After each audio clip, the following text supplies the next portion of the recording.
നമസ്കാരം. ശ്രീകൃഷ്ണ കഥാമൃതം ഭാഗം 607 607. ഓം ഗം ഗണപതയേ നമഃ. ഓം സം സരസ്വത്യേ സ്വാഹ.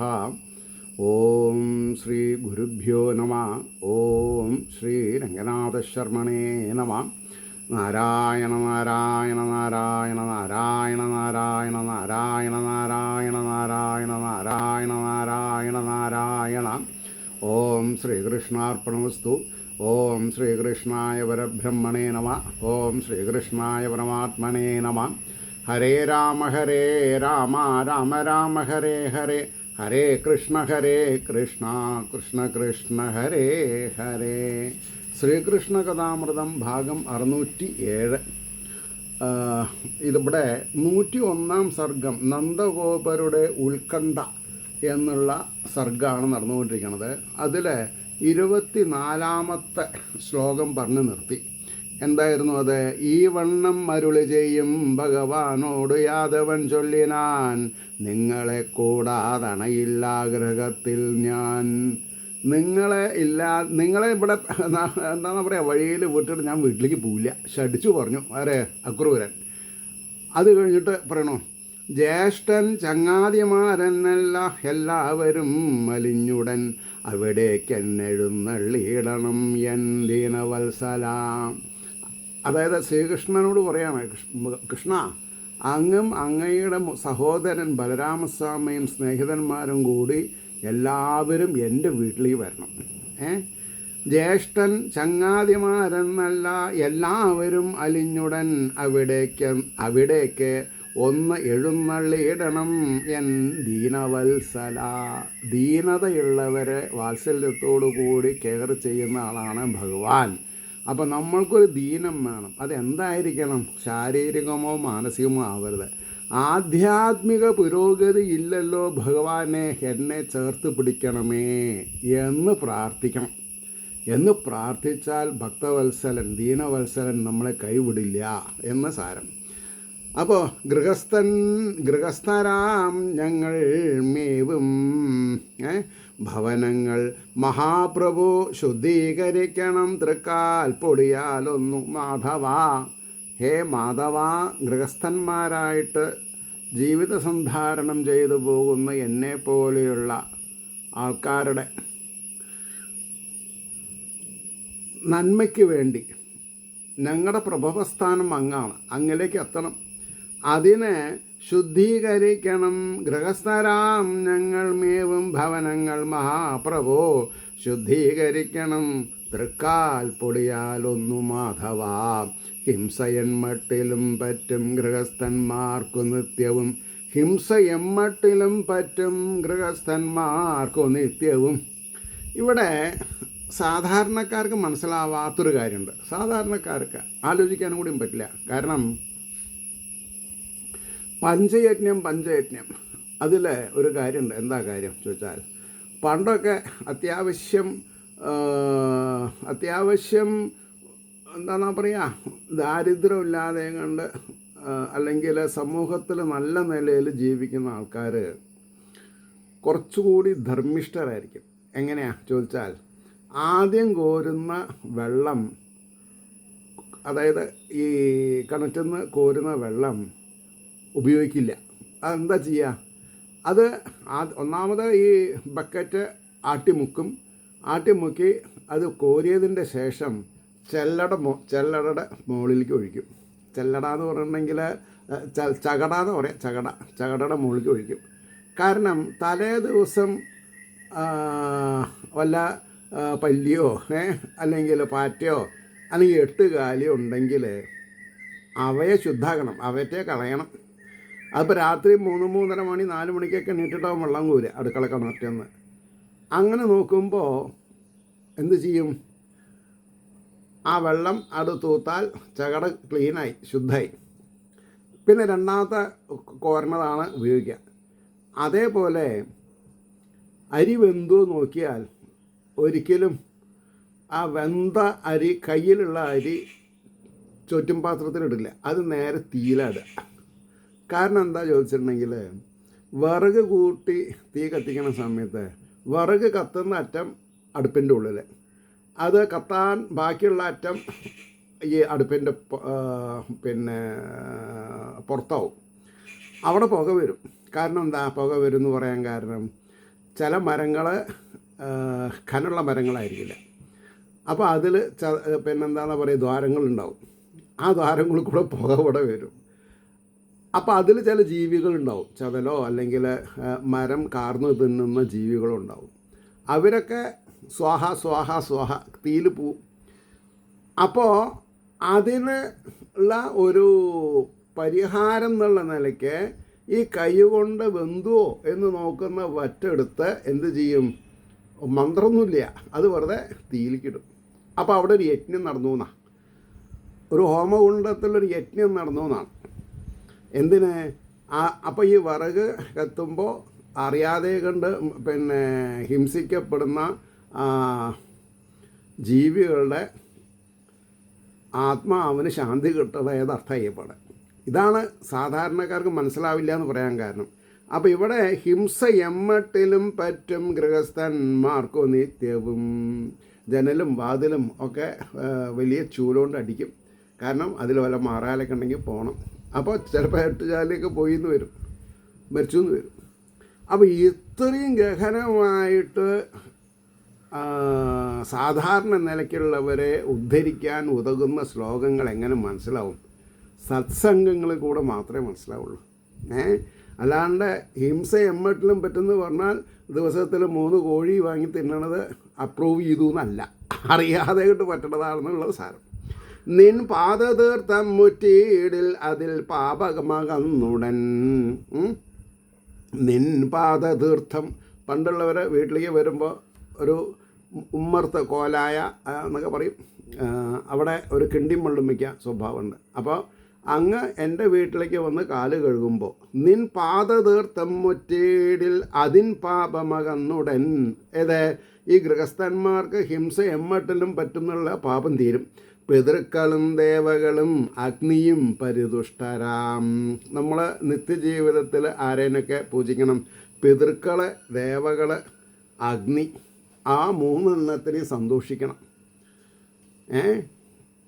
അപ്പോൾ നമ്മൾ അറിഞ്ഞ് ചെയ്യുന്നതും അറിയാതെ കണ്ട് ചെയ്യുന്നതായിട്ട് ഒരുപാട് യജ്ഞങ്ങളുണ്ട്, അതിനൊക്കെ ഫലമുണ്ട്. നിൻ തൃക്കാൽ കഴുകിച്ചല്ലോ ബലിയും വിശ്വവന്ദ്യനായി. മഹാബലി ഇത്ര വലിയ ആളായത് എങ്ങനെയാണ്? അങ്ങയുടെ തിരുവാതപത്മങ്ങളെ കഴുകി ആ തീർത്ഥം ശിരസിൽ ധരിച്ചു. നിൻ തൃക്കാൽ കഴുകി ചല്ലയോ അല്ലോ ബലിയും വിശ്വവന്ദ്യനായി. വിശ്വത്തിലുള്ളവരെല്ലാം വിശ്വത്തിലുള്ളവരാൽ വന്ദിക്കപ്പെട്ടു ബലി. കാരണം എന്താ? അങ്ങയുടെ പാദസേവ ചെയ്തു. മൂർധാവിലേൽ പൂശിവനും നിത്യം നിൻ ചരണോദകം. മൂർധാവിലേൽ പൂ, അവിടെ സ്റ്റോപ്പ് ചെയ്യണം. ശിവനും നിത്യം നിൻ ചരണോദകം. അങ്ങയെ അഭിഷേകം ചെയ്തിട്ടുള്ള അല്ലെങ്കിൽ അങ്ങയുടെ തിരുവാതാത്മങ്ങളെ പ്രക്ഷാളനം ചെയ്തിട്ടുള്ള പുണ്യതീർത്ഥമാണ് ഭഗവാൻ എന്ത് ചെയ്യുന്നത്? ശുദ്ധോദകമായിട്ട് തലയിൽ. അതിന് കഥ ഇങ്ങനെയും പറയണം. വാമനമൂർത്തി ആയിട്ട് ഈ ഭൂമിയെയും അന്തരീക്ഷത്തിനെയും അളക്കുമ്പോൾ ഭഗവാന്റെ വലതുകാലിൻ്റെ പെരുവിരലിൻ്റെ നഖം സത്യലോകത്തെത്തിയെന്നാണ്. ഇത് പറയുമ്പോൾ ഇന്നലെ മിനിഞ്ഞാന്നോ ഞാൻ സംസാരിക്കുമ്പോൾ ഒരു തെറ്റ് പറഞ്ഞു. എന്താ തെറ്റ് പറഞ്ഞത്? ഒരു ദിവസത്തിന് 15 നാഴിക പകലും 15 നാഴിക, അത് തെറ്റാണ്. 30 നാഴികയും 30 നാഴികയാണ്. അത് പിന്നെ എൻ്റെ അയലോക്കം തന്നെ വേണം, തിരുനാരായണപുരത്തുള്ളൊരു ഭക്ത എനിക്ക് കറക്റ്റ് ചെയ്തു. അപ്പോൾ ആ കറക്ഷൻ ഞാൻ സമ്മതിക്കണം. കാരണം തെറ്റിനെ ഒരാൾ ചൂണ്ടിക്കാണിച്ചാൽ അത് മറ്റുള്ളവരുടെ മനസ്സാക്ഷിയിലേക്ക് എത്തിക്കാൻ ബാധ്യസ്ഥനായിരിക്കണം. കാരണം ആചാര്യൻ എന്ന് പറയുമ്പോൾ ആചരണത്തിൽ താല്പര്യമുള്ളവനായിരിക്കണം, മറ്റുള്ളവരെ ഇരുട്ടിൽ നിന്ന് കരകയറ്റുന്നതാവണം. അപ്പോൾ ഞാൻ തന്നെ തെറ്റു പറഞ്ഞ മോശമാണ്. അപ്പോൾ അത് പറയാൻ എനിക്ക് എങ്ങനെ തോന്നിയെന്ന് എനിക്കറിയില്ല. അങ്ങനെ തോന്നി, അങ്ങനെ പറഞ്ഞിട്ടുണ്ട് 15 നാഴിക എന്നുള്ളത്. അത് 30 60 നാഴികയാണ്. മനസ്സിലായില്ലേ? അപ്പോൾ പിന്നെ ഇവിടെ നിൻ തൃക്കാൽ കഴിച്ചല്ലോ ബലിയും വിശ്വവന്ധ്യനായി മൂർധാവിലേൽപ്പൂ ശിവനും. ആ കൂട്ടക്ഷരം ശരിക്കും വായിച്ചിട്ടില്ലെങ്കിൽ അർത്ഥം കിട്ടില്ല. ശിവനും നിത്യം നിൻ ചരണോദകം സകരാത്മജരെ സ്വർഗം ഭൂകിച്ചതും ഇതൊന്നുതാൻ. അതായത് ആകാശഗംഗ, ദേവലോക ഗംഗേനെയാണ് പിന്നെ സകരാത്മജർക്ക് സ്വർഗം കിട്ടാൻ വേണ്ടി ഭൂമിയിലെത്തിച്ചത്. അതാണ് ദേവഗംഗ എന്നൊക്കെ പറയും. ആ ദേവഗംഗ താഴത്ത് പതിക്കുമ്പോൾ ഭൂമിയുടെ സന്തുലനാവസ്ഥ നഷ്ടം വരാൻ പാടില്ല എന്ന് പറഞ്ഞ് വളരെ തപസ് ചെയ്തിട്ടൊരാൾക്ക് അത് സ്വീകരിക്കാൻ പറ്റുള്ളൂ. അതാണ് ശിവനെ വിളിച്ചത്. പരമശിവനോട് പറഞ്ഞു, ആ ഗംഗേനെ തൻ്റെ ശിരസ്സിലേക്ക്, അങ്ങയുടെ ശിരസ്സിലേക്ക് വീഴ്ത്തി ശിരസ്സിൽ നിന്ന് ഭൂമിയിലേക്ക് വീഴ്ത്തണം. മനസ്സിലായോ? അപ്പോൾ ആ സകരാത്മജരെ സ്വർഗം ഭോഗിച്ചതും ഇതൊന്നുതാൻ നമസ്കരിച്ചു തൃപ്പാദം പിടിച്ച് അക്രൂരനീ വിധം. ഭഗവാനെ നമസ്കരിച്ച് 2 കാലും പിടിച്ചിട്ടാണ് കരയണത്, ഇതൊക്കെ പറയണത്. കെഞ്ചിയും കൊണ്ടപേക്ഷയ്ക്ക് ഓതിനാൻ ഭക്തവത്സലൻ ശരിയല്ല അമ്മാച്ചന്മാർ ഈ വിധം മാഴി നിൽക്കവേ. അതാണ് ഈ 11 വയസ്സാവാൻ പോണ കൃഷ്ണനാണ് ഇത്രയും ധാർമ്മികമായിട്ടുള്ള കാര്യങ്ങൾ. എൻ്റെ അച്ഛനും അമ്മയും ഇതാ ഇവിടെ വഴിയിൽ കംസനെ തൃക്കൺ പാർക്കാൻ വേണ്ടിയിട്ട് തൈരും നെയ്യും പാലൊക്കെ ആയിട്ട് നിൽക്കണം. അവരേനെ ഇവിടെ വിട്ടിട്ട് ഞങ്ങളെല്ലാവരും കൂടി അങ്ങയുടെ വീട്ടിലേക്ക് ഇപ്പം വരുന്നത് ഉചിതമല്ല. ഞാൻ വന്നത് ഒരു പ്രത്യേക കാര്യത്തിനാണ്, അത് കഴിഞ്ഞിട്ട് ഞാൻ വരാമെന്നാ. ശരിയല്ല അമ്മ അച്ഛന്മാർ ഈ വിധം മാഴി നിൽക്കവേ യദുവിദ്രോഹിയെ കൊന്ന്. യദുക്കളെ ദ്രോഹിച്ചു കൊണ്ടിരിക്കുന്ന കംസനെ വധിച്ച് സർവർക്കും പ്രിയമേകിയും, അതായത് ദേവന്മാർക്കും ഋഷീശ്വരന്മാർക്കും സാധാരണക്കാർക്കും പ്രഭുക്കൾക്കും ഒക്കെ ജനങ്ങൾക്കൊക്കെ, പ്രത്യേകിച്ച് എൻ്റെ അമ്മ അച്ഛന്മാർക്കും യദുവിദ്രോഹിയെ കൊന്ന് സർവർക്കും പ്രിയമേകിയും വരും ഞാനും ജ്യേഷ്ഠനും അങ്ങ് ഒരു നാളിലില്ല സംശയം. ഒരു ദിവസം ഞാൻ വരും, സംശയമില്ല എന്നാണ് പറഞ്ഞത്. വളരെ ഹൃദയസ്പർശിയായിട്ടുള്ള ഒരു കോൺവെർസേഷനാണ്. ഇതൊന്നും നമ്മൾക്ക് സപ്താഹ സമയത്ത് കിട്ടില്ല എന്ന് പറഞ്ഞാൽ പിന്നെ ഏത് ഭാഗത്താണ് വായിക്കണത് എന്നുകൂടി അറിയില്ല, അത്രയും സ്പീഡിലാവും വായിക്കാം. മനസ്സിലെ അജിതൻ്റെ മനോജ്ഞവാക്കു കേട്ടഴലും മോദവുമാർന്ന ആ യാദവൻ. അജിതൻ ജനിക്കാത്തവൻ അർത്ഥം പറയാം. അജിതൻ കാരണം എവർ എക്സിസ്റ്റിംഗ് ആണ്. അതിന് ആദിയുമില്ല അന്തവുമില്ല. വിഷ്ണുവിൻ്റെ ജനനമില്ല, വിഷ്ണുവിന് മരണമില്ല. അപ്പോൾ അജിതൻ്റെ മനോജ്ഞ വാക്കു കേട്ട്, മനസ്സിന് ജ്ഞാനത്തെ തരുന്നതായ അല്ലെങ്കിൽ മനസ്സിലുള്ള അജ്ഞാനത്തെ മാറ്റുന്നതായ തെറ്റിദ്ധാരണകളെ വേരോടുകൂടി പിഴുത് പുറത്തെറിയാൻ കെൽപ്പുള്ള വാക്കുകളാണ് ഉച്ചരിക്കുന്നത് അദ്ദേഹം. അപ്പോൾ അജിതൻ്റെ മനോജ്ഞ വാക്ക് കേട്ട് അടലും മോദവും മാർന്ന യാദവൻ. സന്തോഷമുണ്ടായി, സന്താപവും ഉണ്ടായി. അതിന് നിഷ്ഠുരനായ കംസനോട് അഖിലം ചൊല്ലിയണഞ്ഞുതൻ ഗൃഹം. മാർന്ന യാദവൻ എന്ത് ചെയ്തു? അതിനിഷ്ഠൂരനാണ്. അതിന് നിഷ്ഠൂരനല്ല, അതിനിഷ്ഠൂരനായ കംസനോട് അഖിലം ചൊല്ലി അണഞ്ഞുതൻ ഗൃഹം. ഇതാ കുട്ടികൾ വന്നിട്ടുണ്ട്, എന്തൊക്കെ ചെയ്തോളൂ, ഞാനിതാ പോകുന്നു മഹേശ്വരി എന്ന് പറഞ്ഞ മാതിരി. ഇത് ശ്രീകൃഷ്ണ കഥാമൃതേ കലികൽമഷനാശനേ ലീലാകാണ്ഡേ ഏകാധികശതമ സർഗ സർവത്ര ഗോവിന്ദനാമ സങ്കീർത്തനം. ഗോവിന്ദ ഗോവിന്ദ. ഇനി 102-ാം സർഗം ഭഗവാന്റെ മധുരാപ്രവേശം.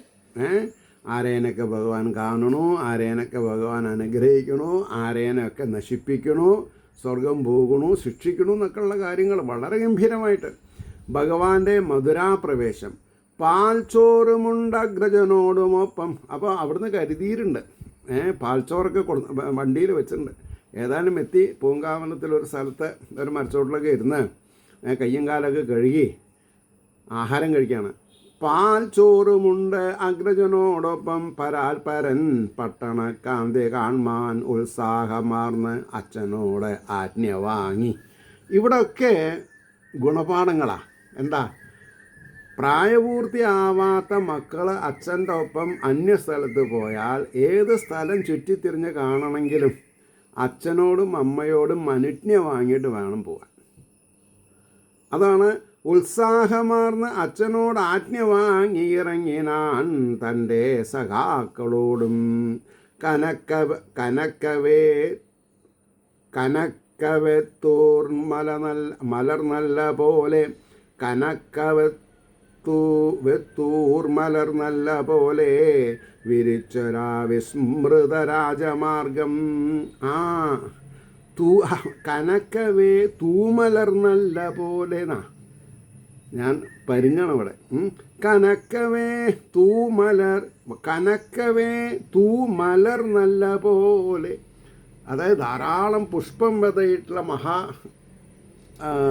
എന്താ പറയുക, മഹാമാർഗം. 4 വരിപ്പാതാന്നോ 6 വരിപ്പാതാന്നോ രാജകീയ പാതാന്ന് പറഞ്ഞാൽ മതി. കനക്കവേ മലർ നല്ല പോലെ വിരിച്ചൊരാ വിസ്തൃത രാജമാർഗം.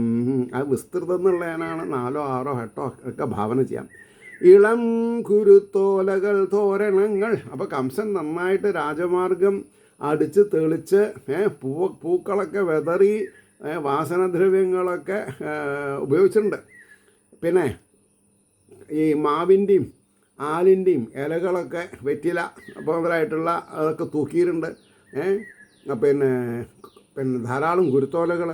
കനക്കവേ മലർ നല്ല പോലെ വിരച്ചൊരാ വിസ്തൃത രാജമാർഗം. ഇളം കുരുത്തോലകൾ തോരണങ്ങൾ നറും മലർ ചെണ്ടുകൾ തൂങ്ങിയാലും നറും മലർച്ചെണ്ട് പൂച്ചെണ്ടുകളൊക്കെ ഇങ്ങനെ വിധാനിച്ചെന്നാണ്. ഓരോ ഗൃഹങ്ങൾക്കെഴും മുമ്മറത്തു സുവർണകുംഭാദികൾ മംഗളങ്ങൾ. നന്നായിട്ട് കോലം ഇട്ടിട്ടുണ്ട്, പൂർണ്ണകുംഭം വെച്ചിട്ടുണ്ട്. ഓരോ ഗൃഹങ്ങൾക്കെഴും മുമ്മറത്ത് സുവർണകുംഭാദികൾ മംഗളങ്ങൾ നിരത്തിയും രത്ന പതാക പാറി കളിക്കും ആ മട്ടിൽ വിളങ്ങിയാലും. രാജാവിൻ്റെ സമ്പത്തിൻ്റെ ശേഷി എത്രയുണ്ടോ അതിനനുസരിച്ചിട്ടുള്ള രംഗസംവിധാനമൊക്കെ ഗംഭീരമായിട്ടുണ്ട്. കാളിന്തിയിൽ തട്ടി വരുന്ന വാർപ്പുകാറ്റേറ്റുകൊണ്ടങ്ങിന് 2 പേരും രാമകൃഷ്ണന്മാർ, ബലരാമനും ബലരാമസ്വാമിയും കൃഷ്ണനും. കാളിന്തിയിൽ തട്ടി വരുന്ന വാർപ്പൂങ്കാറ്റേറ്റുകൊണ്ടങ്ങിനെ 2 പേരും സഖാക്കളും സ്നേഹിതന്മാർ. കുരുത്തദോഷം ചെയ്യുന്നവരെന്നല്ല കേട്ടോ, ഇപ്പോഴത്തെ സ്റ്റൈലല്ല അന്ന്. സഖാക്കളും പൂങ്കഴൽ വെച്ച മന്ദമെന്നേക്കുമായി അണഞ്ഞിച്ചു വീണ്ടും. സഖാക്കളും പൂങ്കഴൽ വെച്ച അമന്തം എന്നാണ്. അമന്തം എന്ന് പറഞ്ഞാൽ മന്ദമല്ലാത്തത് എന്നർത്ഥം. അതായത് ഈ നിലാവത്ത് കോഴിയെ വിട്ട കൂടുതലുള്ള നടത്തമല്ല, അല്ല ഘനഗംഭീരമായിട്ടുള്ള നടത്താം എല്ലാവരും കൈ പിടിച്ചിട്ട്. സഖാക്കളും പൂങ്കഴൽ വെച്ച മന്ദം എന്നേക്കുമായി ഇവിടെ ഒരു വാക്ക് കിട്ടുന്നില്ല. സഖാക്കളും പൂങ്കഴൽ വെച്ച മന്ദം എന്നേക്കും ആയ മായന്നണിയിച്ചു എന്നേക്കുമായ അന്നണിയിച്ചു വീണ്ടും. മനസ്സിലായില്ല എനിക്ക്. കണ്ടാനുടർനാളെ മുതൽ കുതങ്ങൾ സഖാക്കളും പൂങ്കഴൽ വെച്ച മന്ദമെന്നേക്കുമായി അന്നണിയിച്ചു. കിട്ടി. സഖാക്കളും പൂങ്കഴൽ വെച്ച മന്ദം എന്നേക്കുമായി അണിയിച്ചു അന്ന് അണിയിച്ചു വീണ്ടും. അതായത് നാളത്തേക്ക് വേണ്ടിയിട്ടുള്ള അണിയിൽ ഇന്ന് തന്നെ കഴിഞ്ഞു എന്നർത്ഥം. പറഞ്ഞോ. സഖാക്കളും പൂങ്കഴൽ വെച്ച മന്ദം എന്നേക്കുമായി അന്ന് അണിയിച്ചു വീണ്ടും. കിട്ടി. കണ്ടാനുടൻ നാളെ മുതൽക്കു തങ്ങൾ പാലിച്ചിടേണ്ടും മധുരാപ്രവേശം. ഇവിടെ എന്തൊക്കെയാ പരിപാടി അല്ലേ? ഈ സപ്താഹവേളയിലോ അല്ലെങ്കിലൊക്കെ ഇങ്ങനെ എഴുതി വയ്ക്കും ഇന്ന ദിവസം ഇന്ന പരിപാടികളെന്നൊക്കെ. അതേപോലെ കണ്ടാനുടൻ നാളെ മുതൽ കുതങ്ങൾ പാലിച്ച് രണ്ടും മധുരാപ്രവേശം കംസൻ ധനുര്യാഗ മഹോത്സവത്തിനെന്നോതി നന്നായി അണിയിച്ച ഈ രാജ്യം ഓളം തുടുമ്പും യമുനയ്ക്കു തെക്കേ കരയ്ക്കൽ മണ്ണിൽ മകുടം കണക്കെ. അപ്പോൾ ആ മധുരാപുരീനെ വർണ്ണിച്ചിട്ടാണ്. ഓളം തുളുമ്പും യമുനയ്ക്കു തെക്കേ കരയ്ക്കൽ മണ്ണിൻ മകുടം കണക്കെ. ഭൂമിക്കൊരു മകുടമാണ് ഏത്? മധുര. മധുര കാണാത്തവൻ മാട്. അത് തമിഴ്നാട്ടിലത്തെ മധുര അല്ല, യു പിയിലുള്ള മധുര. കാണാത്തവൻ മാട് എന്നൊരു ചൊല്ലുണ്ട്. അപ്പോൾ ഓളം തുളുമ്പും യമുനയ്ക്കു തെക്കേ കരയ്ക്കൽ മണ്ണിൽ മകുടം കണക്കെ അന്വർത്ഥമാം സർവസമൃദ്ധിയേന്തി. ഇത്ര സമൃദ്ധിയുള്ളൊരു സ്ഥലം വേറെ കാണില്ല എന്നാ. അന്വർത്ഥമാം സർവസമൃദ്ധിയേന്തി വിളങ്ങും ആ വിശ്രുത ഭൂവിഭാഗം പൊന്നിൻ മതിൽ കെട്ടുകൾ വിശ്രമിക്കും ഇടങ്ങൾ. എന്തൊക്കെയാണ് അവിടെ ഉള്ളത്? പൊന്നിൻ മതിൽ കെട്ടുകൾ, വലിയ വലിയ രാജകൊട്ടാരങ്ങളെ ചുറ്റിയിട്ടുള്ള ഉയരത്ത് രണ്ടാൾ ഉയരമുള്ള മതിലുകൾ. പിന്നെ വിശ്രമിക്കും ഇടങ്ങൾ, സാധാരണക്കാർ രാജബന്ധാവിൻ്റെ കൂടെ സഞ്ചരിക്കുമ്പോൾ രാത്രി തങ്ങാൻ പറ്റിയിട്ടുള്ള വിശ്രമിക്കും ഇടങ്ങൾ, പൂന്തോപ്പുകൾ, കോട്ടവാതിൽ, കനത്ത പൊൻ താഴിക, സൂര്യരശ്മി തട്ടിത്തിളങ്ങും പല ഗോപുരങ്ങൾ. അത് ഗംഭീരമാണ്. 5-6-7 നിലയാർന്ന സംഖ്യം. അന്ന് പിന്നെ മുനിസിപ്പാലിറ്റി 5, 6, 7 എത്ര കിട്ടുക? 5, 6, 11, 7, 18 നില. 18 നില അമിട്ട് എന്നൊക്കെ കേട്ടിട്ടില്ലേ? അതേമാതിരി തന്നെ 5-6-7 നിലയാർന്ന അസംഖ്യം കാലമനോഹാരികൾ കെട്ടിടങ്ങൾ, മനോഹാരികൾ കെട്ടിടങ്ങൾ, അന്തസ്സെഴും മാനവശില്പവേല. മനുഷ്യന്മാർക്കാണല്ലോ ശില്പവേല ചെയ്യാൻ പറ്റുള്ളൂ അല്ലേ, ദേവന്മാർ ചെയ്യില്ല. അന്തസ്സെഴും മാനവശില്പവേലക്കിരിപ്പിടം പോലെ മഹാത്ഭുതങ്ങൾ.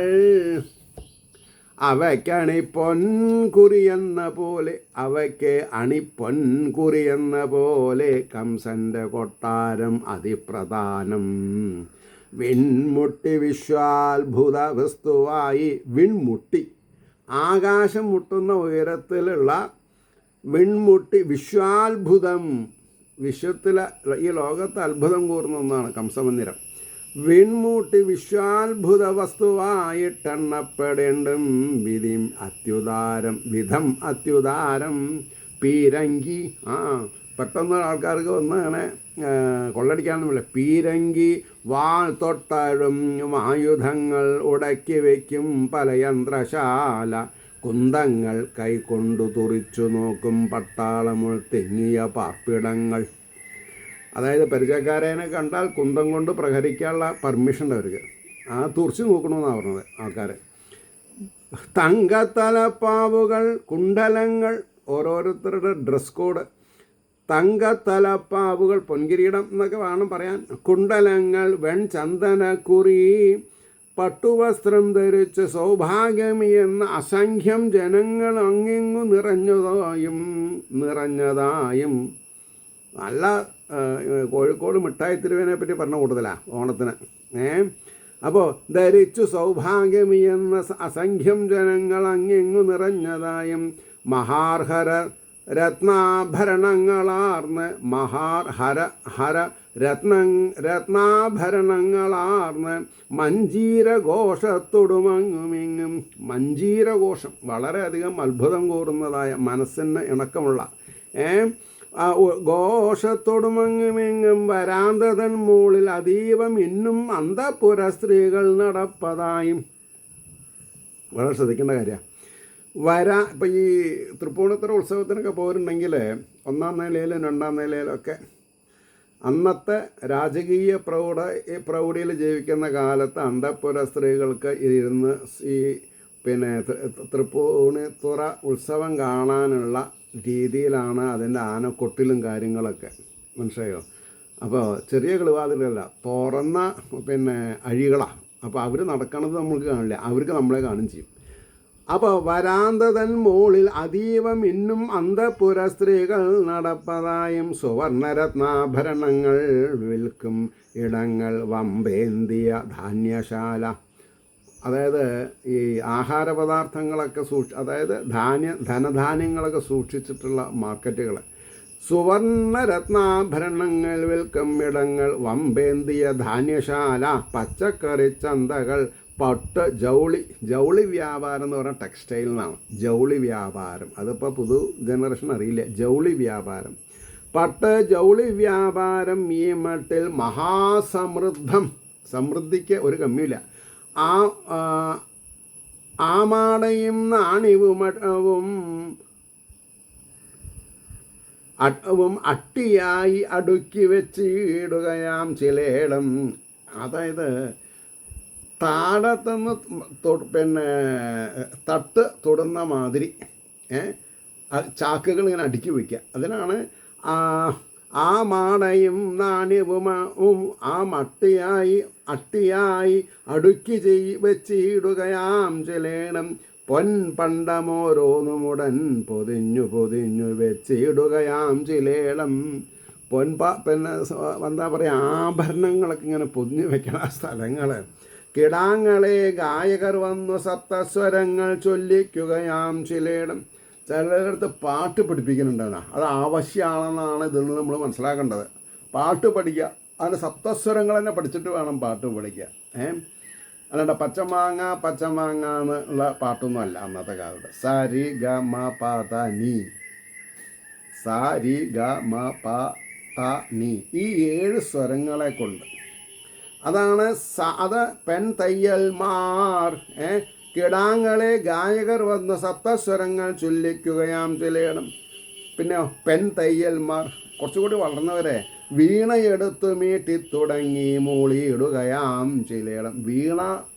വീണയിൽ പ്രാതിനിധ്യം വേണമെങ്കിൽ ചുരുങ്ങിയത് 6 വർഷം, ഒരു 10-12 മണിക്കൂറൊക്കെ പ്രാക്ടീസ് ചെയ്താലേ വീണയുടെ ശബ്ദം ശ്രുതിമധുരമായിട്ട് കേൾക്കാൻ പറ്റുള്ളൂ. അപ്പോൾ പെൺതയ്യൽമാർ വീണയെടുത്തു മീട്ടിത്തുടങ്ങി മൂളിയിടുകയാം ചിലേടം. സാഹിത്യ സമ്മേളനമാം ചിലേടം. സാഹിത്യ സമ്മേളനങ്ങളൊക്കെ നടക്കുന്നുണ്ട്. സാഹിത്യ സമ്മേളനമാം ചിലേടം. ശബ്ദാദി ശാസ്ത്രാധ്യയനം ചിലേടം. ശബ്ദകോശം, ശബ്ദത്തിൽ നിന്ന് അർത്ഥം മനസ്സിലാക്കുക, എവിടെ എങ്ങനെ സംസാരിക്കണം, സ്ഥലം മുഖം ന്യായം. അപ്പോൾ ശബ്ദാദി ശാസ്ത്രാധ്യയനം ചിലേടം. നിഗൂഢനാമ ജപം പരമാവിധത്തിൽ. അതിൻ്റെ അർത്ഥം മനസ്സിലായോ? നിഗൂഢനാമം ജപമാവിധങ്ങളിൽ. നാമജപം ഉറക്കെ കേൾക്കണില്ല, പേടി കംസന്. കൃഷ്ണ രാമ ഗോവിന്ദ എന്നുള്ള നാമം, ഹരേ രാമ രാമ രാമ ഹരേ ഹരേ എന്നുള്ള ജപം കേൾക്കണില്ല. കാരണം എന്താ? പേടി. ആരേനെ? അസുരവിത്തായിട്ടുള്ള കംസനെ. നിഗൂഢനാമം ജപം ആവിധത്തിൽ. പുരാണപാരായണവും ചിലേടം. ചില സ്ഥലത്തൊക്കെ കേൾക്കുന്നുണ്ട്. നിരർത്ഥവാദ പ്രതിവാദ ശബ്ദകോലാഹലം ചിന്നുകയാം ചിലേടം. തർക്കം, തമ്മിൽ അടി തന്നെ പറയാം. നിരർത്ഥവാദം എന്നാ. ഈ തർക്കം എവിടേക്ക് എത്തിക്കുക? നിരർത്ഥം, അർത്ഥമില്ലാത്തതാണ്. അപ്പം നമ്മൾ എന്ത് ചെയ്യണം? ആരോടും കൊമ്പ് കോർക്കരുത്, ആരോടും വാദിക്കരുത്. എനിക്ക് പറ്റുന്ന അബദ്ധങ്ങൾ ഞാൻ വിളിച്ചു പറയും. കാരണം എന്താ? എൻ്റെ മനസ്സിനൊരു സൗകുമാരി ഉണ്ടാവും. വേറൊരാളെ ചൂണ്ടിക്കാണിച്ച തെറ്റ് ഏൽക്കണം എന്നുണ്ടെങ്കിൽ നമ്മൾക്ക് പേഷ്യൻസ് ആൻഡ് പെർസീവറൻസ്, ക്ഷമയുണ്ടാവണം. കാരണം നമ്മുടെ ഗുണങ്ങളാണ്. എവിടെയെങ്കിലും ഇന്നലെ പറഞ്ഞ തെറ്റ് ഇന്ന് എനിക്ക് തിരുത്തിയാൽ എനിക്ക് ഉറക്കം വരും. എൻ്റെ ഉള്ളിലുള്ള ബാലാഗ്രശതവാഗസ്യ വിസ്തരസ്യ ഏകോ ജീവ സ്വസ്തി പ്രജാഭ്യാം പരിപാലയന്താം മഹീമഹേഷാഹ അല്ലേ, അനുഗ്രഹിക്കും. തഥാസ്തു എന്ന് പറയും. നേരെ മറിച്ച് ആ തെറ്റിനെ ഞാൻ മറ്റുള്ളവരുടെ സമക്ഷം ഏറ്റു പറഞ്ഞിട്ടില്ലെങ്കിൽ അത് ഘോര അപരാധമാണ്. തെറ്റ് പല രീതിയിലും സംഭവിക്കാം, മനസ്സിലായില്ലേ? ആരും പരിപൂർണരല്ല. പക്ഷേ തെറ്റുകൾ തിരുത്തിയിട്ടില്ലെങ്കിൽ കൃതജ്ഞന്മാരെന്ന് പറയും. അതൊക്കെയാണ് പ്രശ്നം. നന്ദില്ലാത്തവരായിട്ട് തീരും. അപ്പോൾ ഈശ്വരൻ നമ്മൾക്ക് ഫൊർഗീവ് ആൻഡ് ഫൊർഗെറ്റ്, പക്ഷേ ഫൊർഗീവ് ജാസ്തിയായി തുടങ്ങിയെന്നാണ് തോന്നണം. ഓർമ്മയില്ലായ്മ അത് ചിലപ്പോൾ വരും. തിരുനെല്ലി എന്നുള്ളതൊക്കെ 2-3 ദിവസം വന്നു വായൽ, പക്ഷേ പറയാൻ പറ്റുന്നില്ല തിരുനെല്ലി എന്നുള്ളത്. അങ്ങനെ പലതും മനസ്സിലായില്ലേ. അപ്പം നിഗൂഢ നാമജപമാ വിധത്തിൽ പുരാണപാരായണവും ചിലേടം നിരർത്ഥവാദ പ്രതിവാദ ശബ്ദകോലാഹലം ചിന്നുകയാം ചിലേടം. അവിടെ മിന്നീന്നല്ല, ചിന്നീന്ന അർത്ഥത്തിന് വളരെ വ്യത്യാസമുണ്ട്.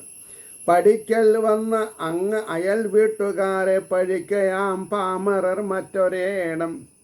ഗ്രാമാന്തരീക്ഷം, ഈ റോഡ് സൈഡിൽ താമസിക്കുന്നവർ പ്രത്യേകിച്ച് ശ്രദ്ധിക്കേണ്ട കാര്യങ്ങൾ എന്താ? പഠിക്കൽ വന്ന് അയൽ വീട്ടുകാരെ പഴിക്കയാം പാമരർ മറ്റൊരേടം. ഒരയലോക്കക്കാരൻ വേറൊരു അയലോക്കക്കാരനെ നിന്ദിക്കുകയാണെങ്കിൽ അവരെ ഭാഗവതം പറയുന്ന വാക്കാണ് പാമരർ എന്ന് പറയുന്ന അർത്ഥം വിദ്യാഭ്യാസം ഇല്ലാത്തവർ എന്നർത്ഥം.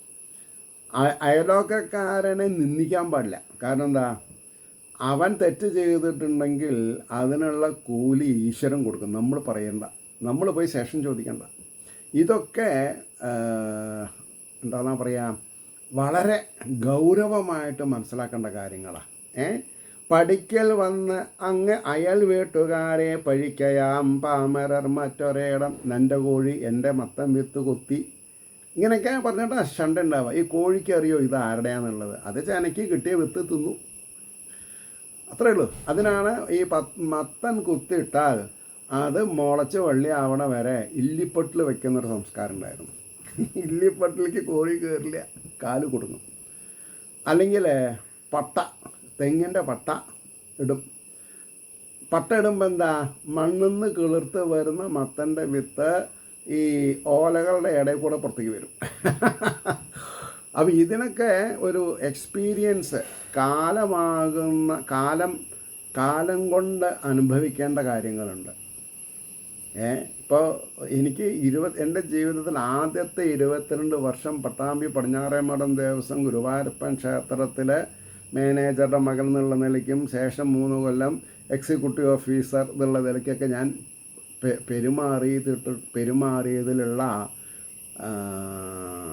അനുഭവ സമ്പത്ത് ചില്ലറയൊന്നുമല്ല. എനിക്കൊരു 7 ജന്മത്തിനുള്ള അനുഭവം അവിടെ കിട്ടിയിട്ടില്ല. കാരണം അത്രയും വലിയ മഹാനുഭാവന്മാർ വന്നും പോയിക്കൊണ്ടിരിക്കുമ്പോൾ അവരവരുടെ ഓരോരുത്തരുടെയും വീര ഇതിഹാസങ്ങൾ, കാരണം ഓർമ്മ വെച്ച ദിവസം മുതൽ ഒരു 4-5 വയസ്സ് മുതൽ 22 വയസ്സ് വരെ ഈ 365 ദിവസം ഒരു സൈക്ലിക് ആക്ഷൻ നടക്കുമ്പോൾ വന്നവരെന്നെ വരിക, അവർ പുതിയ ആൾക്കാരെ കൊണ്ടുവരിക. അതിൽ സ്ഥിരം ആൾക്കാരുണ്ട്, പലതരത്തിലുള്ള ആൾക്കാർ. അപ്പോൾ അവരുടെ അനുഭവമാണ് നമ്മൾക്ക് ഇത്രയൊക്കെ കാര്യങ്ങൾ റിയലിസ്റ്റിക്കായിട്ട് മനസ്സിലാക്കാൻ സാധിക്കുന്നത്. അപ്പോൾ പഠിക്കൽ വന്നങ്ങയൽ വീട്ടുകാരെ പഴിക്കയാം പാമരർ മറ്റൊരേടം. ആണുങ്ങൾ പെണ്ണുങ്ങളും ഊണുറക്കം കഴിഞ്ഞ് നിർലജ്ജമെന്നേറ്റുവേഗം. നിർലജ്ജം അതായത് ഊണ് കഴിഞ്ഞ് ഉറങ്ങാം, പക്ഷേ അധികം ഉറങ്ങാൻ പാടില്ല. ആണുങ്ങൾ പെണ്ണുങ്ങളും ഉറക്കം കഴിഞ്ഞ് നിർലജ്ജം എണീറ്റുവേഗം ചമഞ്ഞണിഞ്ഞങ്ങനെ ഒട്ടുനേരം പോവാഞ്ഞു ചൂതാടുകയാം ചിലേടം. നാണമില്ലല്ലോ അങ്ങനത്തെ ആൾക്കാർക്ക്. ചൂതാടുക എന്ന് പറഞ്ഞാലേ ചൂത് കളിക്കുക. ഗ്രാമാന്തരീക്ഷത്തിൽ ഗ്രാമത്തിൽ കൂടെ നടക്കുമ്പോൾ കാണാം ചിലവർ ഊണ് കഴിഞ്ഞ് ഒന്ന് മയങ്ങും, പെട്ടെന്ന് നീക്കും, എന്നിട്ട് മുഖം കഴുകി ചീട്ടുകളി.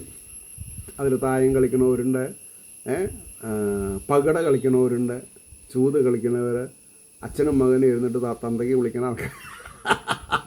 കളിയിൽ തോൽക്കുമ്പോൾ ചീത്ത വിളിക്കും, അച്ഛനും അമ്മയ്ക്കൊക്കെ വിളിക്കത്രേ.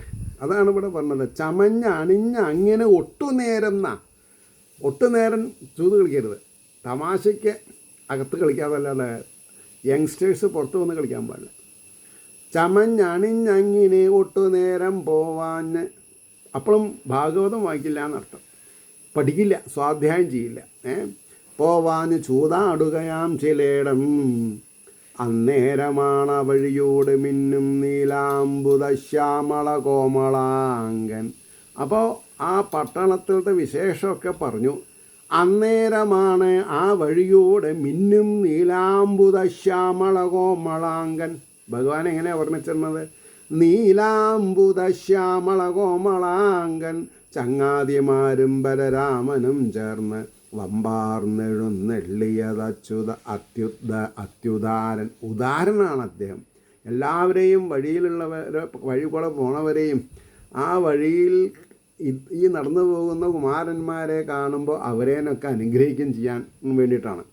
അപ്പോൾ ചങ്ങാതിമാരും ബലരാമനും ചേർന്നമ്പാർന്നെഴുന്നെള്ളി അത്യുദാരൻ പാറും മയിൽ പീലി വെളുത്ത ഗോപി. ശ്രീകൃഷ്ണനെയാണ് പറഞ്ഞിരിക്കുന്നത്. കാറ്റത്ത് പാറും മയിൽപീലി, പാറും മയിൽപീലി വെളുത്ത ഗോപി നൽ കുങ്കുമപ്പൊട്ടും കൊട്പൊട്ട് മണിപ്പതക്കം സുവർണ പീതാംബരം. സ്വർണം തോറ്റു മണി അടിച്ചു നീം സുവർണ പീതാംബരൻ ഒപ്പുണ്ടെന്നാ എൻ്റെ ശാസ്ത്രം. മണിനാഥം മുഴങ്ങി എനിക്കുള്ളൊരു അതാ വാതിലും തുറന്നു. പരമശിവനല്ല വിളക്ക് വെച്ചത് കാണുമ്പോൾ മനസ്സിലായേ? സുവർണ പീതാംബരൻ ഈ വിധത്തിൽ പാറുമൈ. അപ്പം എന്തുകൊണ്ട് ചമഞ്ഞണിഞ്ഞങ്ങനെ കൊട്ട് നേരം പോവാൻ ചൂതാടുകയാം ചിലയിടന്നുള്ള സ്ഥലത്ത് വാതിൽ തുറന്നില്ല, അല്ലെങ്കിൽ മണിയൊച്ച കേട്ടില്ല. അപ്പം ഈ സമയത്തിനെ നിയന്ത്രിക്കുന്നത് ഭഗവാനാണ്, ഞാനല്ല. ഞാൻ എന്തൊക്കെ ഏത് സമയത്ത് പറയണം, അപ്പം എന്ത് ഉത്തരവാദിത്തപ്പെട്ട നിയോഗങ്ങൾ ഉണ്ടാവണം, നിഗമനങ്ങൾ ഉണ്ടാവണം. വളരെ ആശ്ചര്യമുള്ള കാര്യമാണത്. പാറും മയിൽ പീലി വെളുത്ത ഗോപി നൽ കുങ്കുമ പൊട്ടു മണിപ്പതക്കം സുവർണ ഡീം മണി അടിച്ചു സുവർണ പീതാംബരം ഈ വിധത്തിൽ വിളങ്ങിനാൻ വിശ്വമനോഹരാംഗൻ. അവിടെ നിർത്താം. ഏവർക്കും ശ്രീഹരിയുടെ അനുഗ്രഹാശിസ്സുകൾ നിർലോഭം ഉണ്ടാവട്ടെ എന്ന് വീണ്ടും വീണ്ടും പ്രാർത്ഥിച്ചുകൊണ്ട് വാക്കുകൾ ഉപസംഹരിക്കുന്നു. നാളെ കാണാം.